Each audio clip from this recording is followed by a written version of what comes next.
자, 이것이 바로 시작하도록 하겠습니다. 연점 관련된 내용들은 당연히, 어, 면역과 관련된 내용들을 다뤄질 수밖에 없는데, 특히 보셔야 될 내용들은, 두 번째 달러부터 나오는 내용들 조금 보실 필요가 있을 것 같기는 합니다. 두 번째 나오는 내용들, 화학 주성 인자라는 말이 있는데, 요거는, 말 그대로 면역계통에 반응하는 여러 가지 물질들을 그냥 화학주성 인자다라고 보시면 될 것 같아요. 그래서 세포의 잔에 침입하는 외부 세균, 외부 세포, 손상된 세포를 처리하는 세포를 동원하고 염증 과정을 시작하는 것이 이 화학주성 인자다라고 이해해 주시면 될 것 같습니다. 조금 더 부가적으로 설명을 하자면, 화학 주성 인자는 직접적으로 면역계통에 작용하는 것은 아니지만, 면역계통이 활성화되도록 알려주는, 메신저 역할, 그런 걸로 알고 계시면 좋을 것 같아요. 그 다음에 이제 백혈구와 관련된 내용들이 나오는데, 백혈구는 두 가지로 조금 크게 나눌 수가 있어요. 여기 써져 있는 것처럼, 과립 백혈구하고 무과립 백혈구. 이 두 가지를 보실 수가 있을 것 같은데, 과립이라는 거는 말 그대로 이제 작은 알갱이 이렇게 그냥 생각해 주시면 될 것 같아요. 그래서 백혈구 안에 자잘자잘한 동그란 알갱이가 있으면 이거는 과립 백혈구라고 보시면 되는 거고, 이런 동글동글한 알갱이 없이 백혈구만 존재하고 있다면, 세포만 존재하고 있다면 이거는 무과립 백혈구라고 보시면 될 것 같습니다. 요 정도까지만 알고 계셔도 과립에 대해서는 이제 충분히 이해가 되실 것 같고요.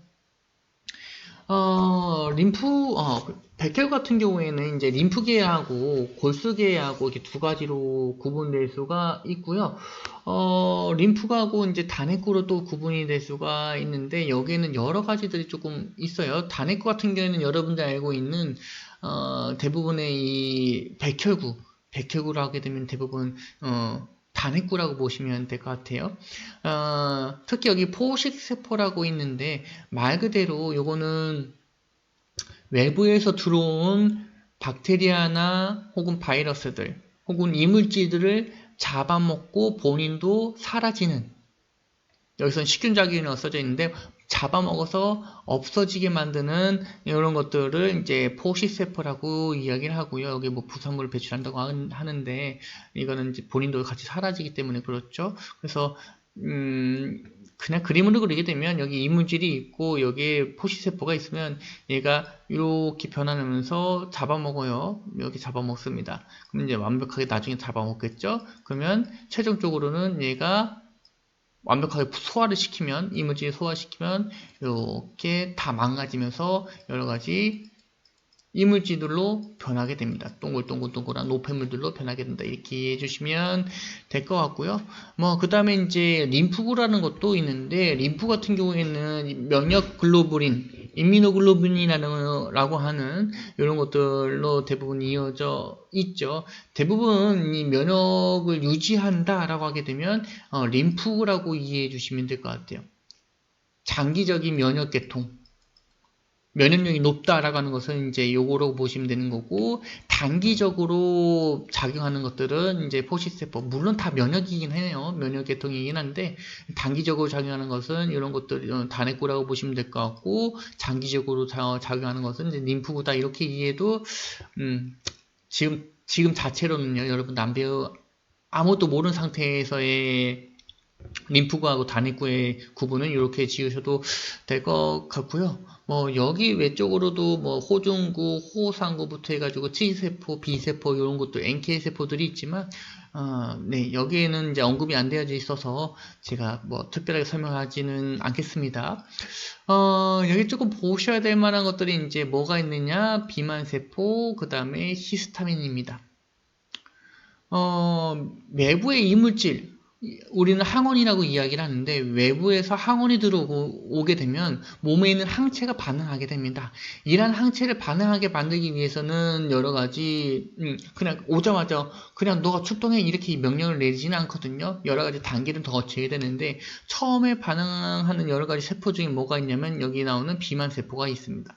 이 비만세포에서 히스타민이라는 것을 분출하게 되는데 이 히스타민의 효과 혹은 효능은 여러분들 꼭 알고 계셔야 돼요. 하는 역할. 히스타민은 모세혈관을 확대시키고 확장시키고 모세혈관의 투과성을 높이며 손상 혹은 감염된 신체 조직의 혈류를 증대시킨다라는 점 요거 꼭 기억해 주셔야 됩니다. 그럼에 따라서 뭐가 발생하느냐, 손상이 발생된 혹은 감염이 된 곳에서는 충혈이라는 과정이 발생하게 됩니다. 혈관이 늘어나게 되면 당연히 적혈구가 흘러가는 적혈구 양이 많아질 수밖에 없겠죠. 혈관이 이렇게 불어났으니까. 그러면 당연히 눈에 띄게 빨개질 수밖에 없어요. 이거를 우리는 충혈이라고 이야기를 하죠. 말 그대로 혈관에 혈액이 충만한 상태다. 이렇게 이해해 주시면 될 것 같고요. 뭐 피부의 홍방 같은 것도 여러분들이 염증이 발생하면 빨개진 부분들이 있잖아요. 어디 다치고 난 후에는 뻘겋고 이제 붓기 시작할 건데 이런 것들이 다 모두 이 히스타민 때문에 그렇다라고 이해해 주시면 될 것 같습니다.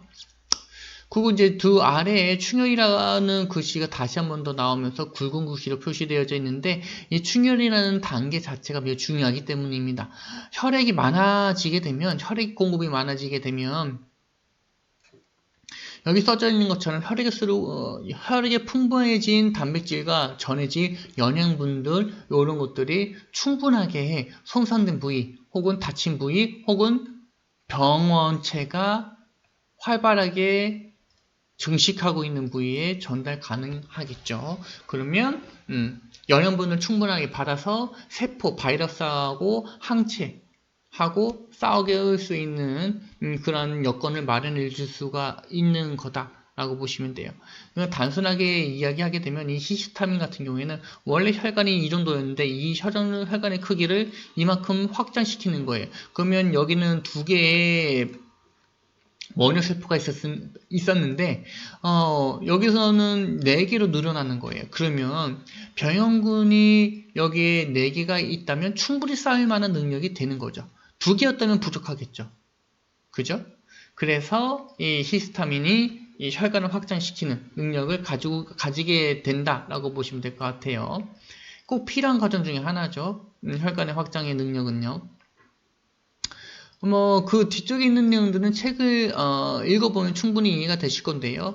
앞서 했던 것처럼 충분한 산소와 포식세포를 많이 전달하게 된다라는 점 보시면 될 것 같고, 세포 파괴 및 손상 과정의 부산물도 당연히 많은 양의 혈액이 진행되면 씻겨서 내려가겠죠. 그 다음에 혈류의 증가와 국소 조직의 대사이에서 조직의 온도가 올라가게 되고 병원체막의 변성이 일어난다라는 점, 이런 것들이 있는데, 이런 것들은 최종적인 결과로 뭐로 나타나게 되느냐?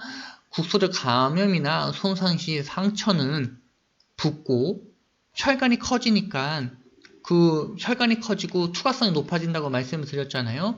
혈관에 있던 액체들이 피부로 넘어가니까 피부가 점점점 부풀어 오르는 거예요. 부풀어 오르고 이제 충혈이 됐으니까 많은 양의 혈액이 가고 있으니까 빨개지고요.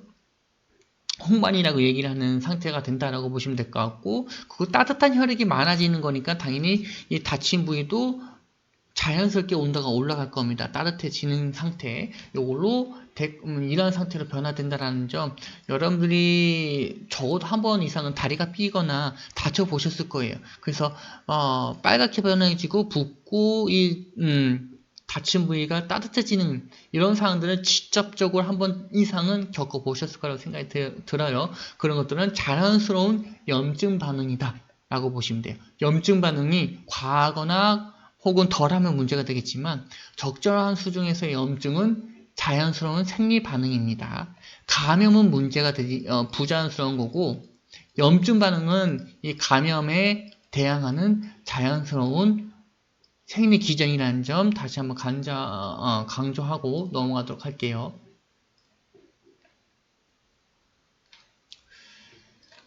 자, 이렇게 염증 반응을 통해서 들어온 여러 가지 병원체들, 세균하고 바이러스들을 없애버리게 되면 그 다음 단계인 상피화를 거치게 됩니다. 상피화를 거치게 되는데, 잠깐 전화가 와서 죄송합니다. 다음 단계인 상피하로 넘어가야 되는데요. 만약에 감염이 심해서 염증 반응이 오랫동안 지속된다면 다음 단계인 상피하로 넘어가지 않겠죠. 그래서 여러분들이 상처가 발생하게 되면 소독을 많이 하는 거예요. 소독하는 거는 세균을 죽이는 거잖아요. 바이러스를 죽이는 거잖아요. 그러면 염증의 반응 단계가 줄어들게 되는 거고, 기간이 줄어들게 되는 거고, 그러면 빠르게 다음 단계인 상피하로 넘어갈 수 있겠다. 그러면 상처가 회복되는 기간이 자연스럽게 단축될 수밖에 없겠죠. 그리고 만약에 정말 심각한 상황이긴 한데 염증 반응에서 이 면역계통이 세균을 죽이지 못해요. 그러면 어떻게 될까요? 이 세균이 번식하게 되면 그 조직들은 다 썩기 시작하겠죠. 그러면 일부분을 잘라내는 상황이 갈 수도 있어요. 치료적 목적으로 절단하는 경우가 있겠다. 이렇게 보시면 될 것 같고, 이와 관련된 자세한 내용들은 생리학이나 병리학, 기초의학제에 좀 더 탄탄하게 배우시면 될 것 같아요. 정말 간략하게 설명을 드렸습니다. 어찌됐든 간에 이제 다시 다음 단계인 상피하로 넘어갔다라고 보시고 설명을 드릴게요. 요거는 손상 회복의 초기 과정이라고 보시면 될 것 같고요. 여기는 세포들이 재분열하고 이 재분열된 세포들을 위로 올리면서 상처가 발생된 부위로 옮기면서 이 단일한 세포층을 복구한다라고 보시면 좋을 것 같고요. 요거에 대해서 조금 말씀을 좀 더 드리게 된다면 여기서 있는 아래에 있는 내용들은 솔직히 조금 보기가 어렵고 여기서 말하는 보기가 어렵다는 소리는 이제 중요성이 떨어진다는 이야기예요. 그림을 보고 다시 설명을 드리죠. 위쪽에 있는 그림을 보고 이게 상피한데요. 염증 반응이 발생하고 난 후에 상피하게 발생하게 되면 여기 혹시 보라색에 있는 부위들 보이나요? 이게 상피하가 진행되는 상피하가 진행되고 있는 세포들이거든요. 이거 상피세포라고 얘기하고 있는데 상피모세포라고 이야기합니다. 여기서 말하는 모세포라는 건 당연히 어미 모자를 쓰고 있는 단어고요. 말 그대로 엄마니까 이제 그 아래 자식들을 둘 수밖에 없겠죠. 그래서 세포들이 자가 분야하면서 새로운 세포들을 만들게 됩니다. 그러면 새로운 세포들이 여기 바깥으로 계속 쌓이겠죠. 이것이 이제 상피화 과정이다 라고 이해해 주시면 됩니다. 간단하게만 하게 된다면요. 근데 문제가 되는 거는 이렇게 새로 만들어진 세포들은 완벽하게 그 전의 세포하고 동일화되지는 않고요. 그러니까 갓 태어난 아이를 생각하시면 돼요. 갓 태어난 아이는 스스로 걷지 못하고 스스로 움직일 수 없잖아요. 마찬가지입니다. 세포도 새롭게 만들어진 세포는 원래 있던 기존의 세포처럼 동일한 기능을 갖추지 못해요. 그래서 원형화 비율을 했을 때 피부층은 얇고 색소도 다르고 모경수도 적고 이렇게 된다라고 보시면 될 것 같고요. 그 대신 이제 복구된 피부 같은 경우에는 원래 기능은 상당 수준 회복하고 원형과 외양이 유사하다라고 보시면 됩니다. 그러니까 이 상피화가 시작됐을 초기에는 신생아의 단계에서는 아기 때는 당연히 그 기능을 잘 유지하지 못하지만 다 자랐을 때 상피화 자체를 얘기하는 것은 아니고요. 시간이 지나서 어느 정도 세포들이 성장하게 되면 원래 수준만큼의 피부의 기능을 유지할 수 있겠다라고 보시면 됩니다. 그리고 뭐 이제 상피하가 불완전해지면 콜라겐이 보이게 되는데 이때 분홍색빛의 선이 보이게 되고 이를 흉터라고 이야기를 합니다. 흉터 남는다 이야기를 하잖아요. 이게 과도하게 나타날 수도 있고 적게 나타날 수도 있는데 대부분 과도하게 나타나게 돼요. 그래서 이렇게 상피하가 붉은 선으로 이렇게 나와져 있는 상태가 치유 과정이 잘못된 상황이라고 보시면 될 것 같고요. 그 다음에 있는 것이 신생혈관 증식인데요. 이것도 그림을 통해서 다시 올라가서 설명을 조금 드려봅시다.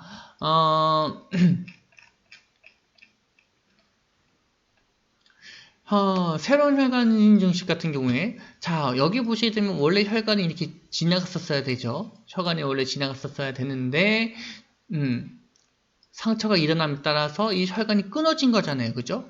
그 다음에 상피화가 일어나게 되고 피부가 어느 정도 올라오게 되면 여기에 이 상태를 보게 되면 혈관이 끊어진 상태로 있는 거예요. 그런데 혈관이 끊어진 상태로 계속 있을 수는 없겠죠. 이 조직에도 혈액 공급은 필요하니까요. 그래서 새로운 혈관을 잇는 상태가 신생혈관 증식이다. 이렇게 보시면 될 것 같고요. 자, 이제 다시 아래로 내려와서 내용을 보시게 되면 새로운 신체 조직이 재생에 선행되어야 되는데 이러한 새로운 신체 조직의 재생은 당연스럽게 에너지를 많이 필요할 수밖에 없어요. 그래서 산소와 연연석, 풍부한 혈액 공급이 필요하게 된다. 그렇기 때문에 새로운 혈관들이 만들어져야 된다라고 보시면 될 것 같고요. 이게 신생혈관 증식의 원인하고 결과론적인 내용 모두 다입니다. 뭐 여기에서 추가적으로 보실 만한 것들은 이것도 새롭게 만들어진 혈관이다 보니까 쉽게 부서지고 파괴될 수 있다는 점, 그로 인해서 이것도 혈관이니까 혈관이 파괴되면 출혈이 발생하겠죠. 그래서 재출혈할 가능성이 높다라고 보시면 될 것 같고요. 그래서 이러한 새로운 혈관 증식이 일어나고 난 후에 이 또한 완벽한 형태 혹은 기전에 있던 혈관 정도의 탄력이나 내구성을 가지려면 시간이 걸린다라는 점 기억해 주셔야 될 것 같고요. 그 다음으로 있는 내용은 이 콜라겐 합성입니다. 콜라겐 합성.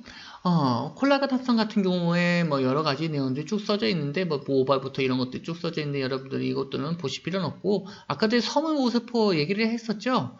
섬유모세포가 지속적으로 분열을 일으키면서 섬유세포를 만드는데 이 과정 중에 뭘 형성시키느냐? 콜라겐을 형성시키게 됩니다. 콜라겐 같은 경우에는 상처 치유를 강화시키게 만드는 조직들을 새롭게 만들어진 세포들을 조직화시키고 이 조직들을 다시 이 아래에 있는 노출되어져 있는 새로운 세포 위에다가 덧붙이는 효과를 가지고 있다라고 보시면 될 것 같아요. 요것 또한 그림을 보면서 잠깐 설명을 드릴 건데 콜라겐 같은 경우에 지금 이 상처가 난 상태에서 지속적으로 상피화가 일어나면서 세포가 이렇게 찰 거예요. 차게 되면 아래처럼 넘어가게 되는데 이게 찰 때마다 붙여야 될 거 아니에요. 이 조직들을.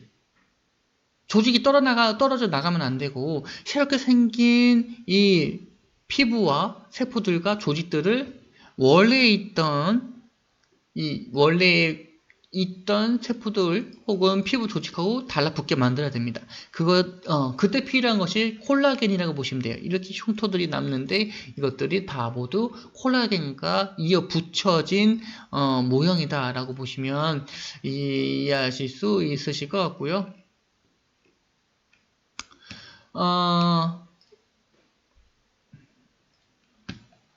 여기서 조금 더 중요하게 보셔야 될 거는 이제 완벽히 새 것 같은 상태는 아니다라는 점. 그러니까 기존에 있던 피부 상태하고 동일하지는 않고요. 그리고 여기서 또 한번 보셔야 될 거는 이제 정상 피부보다는 조금 더 아직 연약한 상태라는 점도 기억해 주셔야 될 것 같아요. 다 모두 다 새롭기 때문에 앞서 얘기했던 것처럼 다 쉽게 다치고 쉽게 찢어지고 쉽게 파괴당할 수 있다라고 보시면 될 것 같습니다. 그 다음에 성우 모습에 관련된 내용들을 이야기하고 있는데, 요거는 이렇게 지속적으로 상처가 덮여지면서 섬유 모세포가 지속적으로 세포를 재형상한다는 이야기를 해주고 있는 거고요. 그 아래에 있는 내용들, 뭐 콜라겐이 전인된 묶음을 재구성되어 회복 조직을 강화시킨다는 말, 아까 전에 계속 그 나이테처럼 이렇게 흔적이 남아 있잖아요. 이것들이 다 콜라겐이 피부를 부착한 증거라고 보시면 될 것 같습니다. 그렇게 이해해 주시면 상처 치유 과정에 대해서는 모두 다 이해하게 되었다라고 보시면 좋을 것 같고요.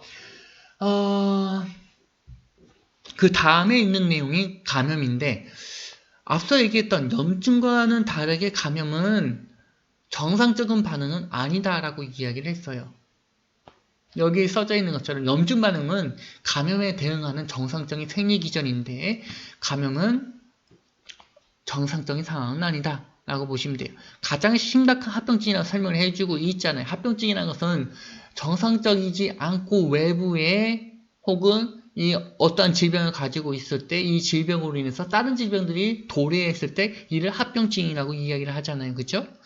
그래서 이 감염 또한 정상적인 상황이 아니라는 점, 감염과 염증을 헷갈려 하시는 분들이 있는데 감염과 염증은 완벽하게 분리되어서 여러분들이 이해해 주셔야 됩니다. 그래서 감염 같은 경우는 회복 과정을 지연시킨다라고 이야기했었죠. 감염 때문에 염증 반응이 일어나게 되는데 염증 반응이 끝날 때까지 상폐화 과정으로 넘어가지 않습니다. 상폐화 과정으로 넘어가지 않아요. 물론 이제 일부분 시간이 너무 지체되면 진행하는 경우가 있겠지만 대부분 염증이 완벽하게 끝나야지만 다음 과정으로 넘어가거나 다음 과정이 원활하게 진행이 된다라고 기억해 주시면 될 것 같고요. 대표적으로 우리 공기 중이나 혹은 일상생활에 노출되는 존재하고 있는 세균들은 대표적인 것이 포도알균과 사슬알균입니다. 말 그대로 R이라는 거, 그 다음에 이거는 이제 포도송이처럼 이렇게 있는 균들이 포도알균이 되는 거고, 사슬은 이렇게 사슬처럼 묶여져 있는 알들이 이렇게 묶여져 있는 것이 사슬알균이라고 보시면 돼요. 간단하죠? 말이 어려운 것처럼 보이지만, 여러분 그냥 기본적으로 생각해 주시면 되는 거고, 그다음에 이제 염색 방식에 따라서 양성균과 음성균이 있는데, 그럼 양성균하고 음성균이 있어요. 여기는 음성균에 대해서는 아마 뒤쪽에, 나올 것 같기는 한데요. 네, 그 뒤쪽에 나오면 언급을 합시다. 네, 여러분들 어려운 내용들이라서 그런 양성균, 음성균부터 해가지고 균들에 대해서 이제 구분하는 게 조금 어려울 수가 있어서요. 책에 있는 것만 조금 봅시다. 자, 포도알균이 나오는데 포도알균은 일반 피부에 흔하게 번식, 그러니까 여러분들 피부에 붙어있는 지금도 붙어있는 것이 포도알균이라고 보시면 돼요. 근데 피부가 지금 손상당하지 않고 바깥쪽에 제대로 이 막을 형성하고 있기 때문에 포도알균이 내부로 침입하지 못하고 바깥쪽에 머물고만 있는 상태다라고 보시면 돼요. 그래서 안에 침투하지 못하기 때문에 감염이 일어나지 않는 거죠.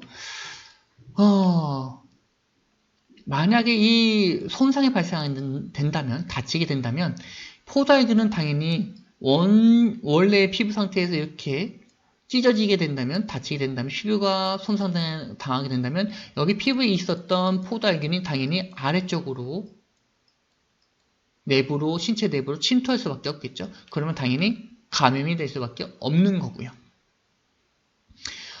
여기에 메타실린 내성 황색 포도알균, 그 다음 방코마이신 내성 포도알균이라는 말이 있는데 요거는요 마이신이라는 말이 있고 여기 메타실린이라는 말이 있는데 요 두 가지는 모두 항생제입니다. 항생제. 말 그대로 항생제에 하도 많이 노출돼 가지고 이 포도알균이 더 강한 이 항생제에 버틸 수 있는 힘을 가지고 있는 다른 세균으로 진화한 겁니다. 그것을 내성이라고 이야기 많이 하고요. 그래서 여러분들 아플 때마다 그 약을 많이 먹는 것은 이 내성을 길러줄 수 있기 때문에 네.